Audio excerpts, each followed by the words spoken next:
So apparently Supercell finally nerfed the Phoenix and the Monk, and so it's also time for me to come back to playing Clash Royale. And with a global tournament coming up, it's time to go over the top 5 decks in Clash Royale for December of 2022.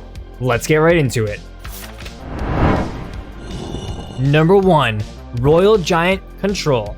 Now this Royal Giant deck has absolutely taken over this meta with the Mighty Miner, currently one of the biggest winners of Clash Royale's most recent set of balance changes. This deck is all about applying constant pressure with your Royal Giant pushes and hopefully getting them to connect to the tower.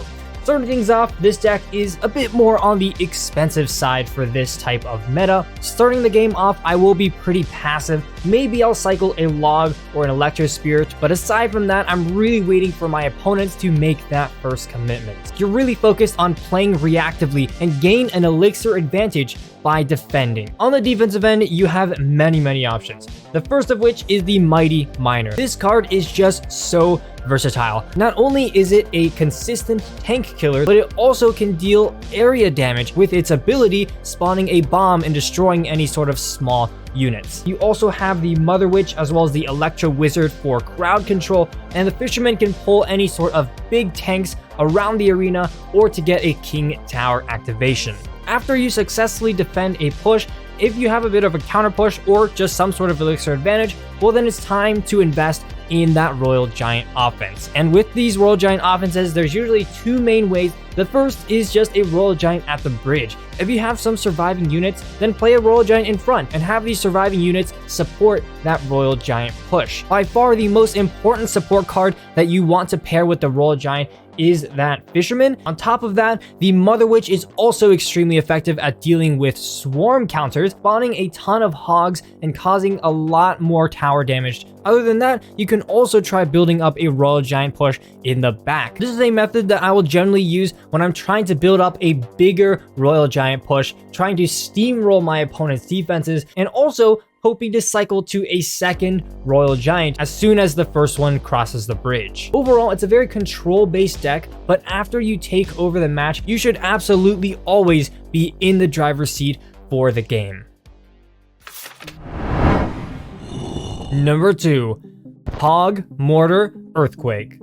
Now another deck that has become super popular is a Mortar Hog Earthquake deck with the Mighty Miner again. Mighty Miner will be in every single deck in this video. That's just how good this card is. Anyways, this is a chip style of cycle deck. So you're trying to get small amounts of damage over and over again onto the opponent's tower. May that be a mortar shot, hog hits, or spell damage. Starting things off, it is a very aggressive cycle type of deck. So I'm always cycling something at the bridge, may that be an Ice Spirit, some Spear Goblins, or a Log, trying to get that game going and force out a response from your opponent. Being a cycle deck, I'm trying to always be on the offensive and preventing my opponents from building up big pushes. So small pushes such as just a hog at the bridge, a mortar at the bridge, or some spear goblins are very good at forcing out those counters and getting your opponents on the defensive. One of the best things about this deck is how versatile its offense is. To be completely honest, this deck has 3 main win conditions.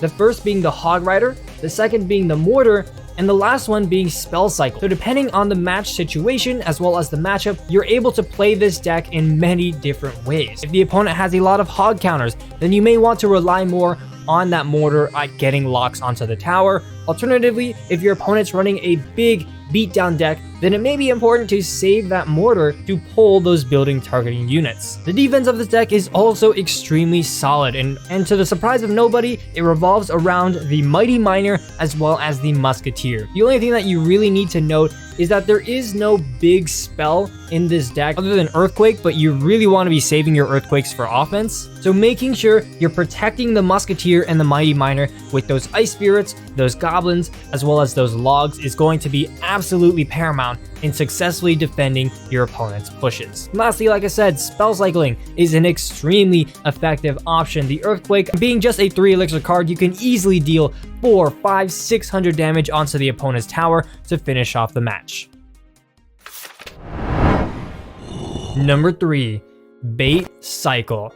This bait deck is extremely simple to play, extremely fast, and can really force your opponent on the defensive. With so many bait cards and only so many small spells, the opponents are going to be really struggling to keep up. Just like the previous deck, this is a fast pressure style of decks. Therefore, at the beginning of the match, I'm always going to be pressuring the opponent's tower in some way and getting them to respond to my pushes. To be completely honest, the offense is pretty simple, right? You're sending in the goblin barrels, you're getting chip damage slowly but surely with the goblin barrels, the spells, and even the occasional rocket. And you also have the additional goals of trying to outcycle the opponent's counters and force them out of their hand. Now, the defense of this deck is where things can get a little bit sketchy. Again, the cornerstone of this deck's defense is the Mighty Miner. It's so good at dealing with high damage units, and combined with the cannon to pull any building targeting units, forms an extremely hard to stop defensive combo.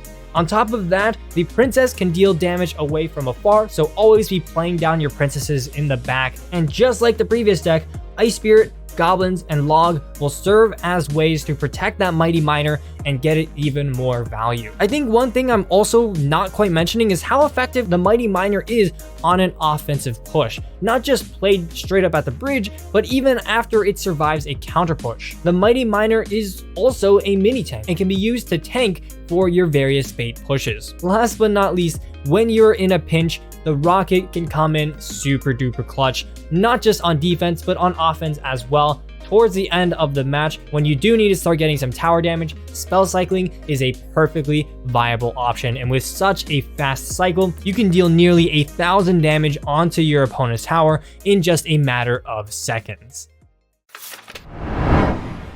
Fireball Bait. Now, Fireball Bait, as annoying of a deck as this is to face, is back in this meta with the Mighty Miner. Now, this deck is one where you're trying to just control the entire match, not by being super aggressive, but just by spawning so many units onto the arena. Starting things off, I'm usually going to be pretty passive. This is a pretty expensive deck, so I'll often just play something like a Goblin Hut or Barbarian Barrel if that's in hand. Aside from that, I'm really just waiting for the opponent to make that first commitment. After that, it's going to be all about building up that elixir advantage, and to do so is actually pretty straightforward. First things first, you have the Mighty Miner, which, like I said, extremely effective tank killer. And on top of that, you have the Zappies to stall, as well as the Flying Machine to deal damage from afar. The reason I'm not mentioning the Royal Recruits yet is because they are a rather expensive card, so sometimes you can get a little bit stretched thin if you play them too prematurely in single elixir. But once you do have that elixir advantage, the Royal Recruits are also an extremely effective way of defending these pushes.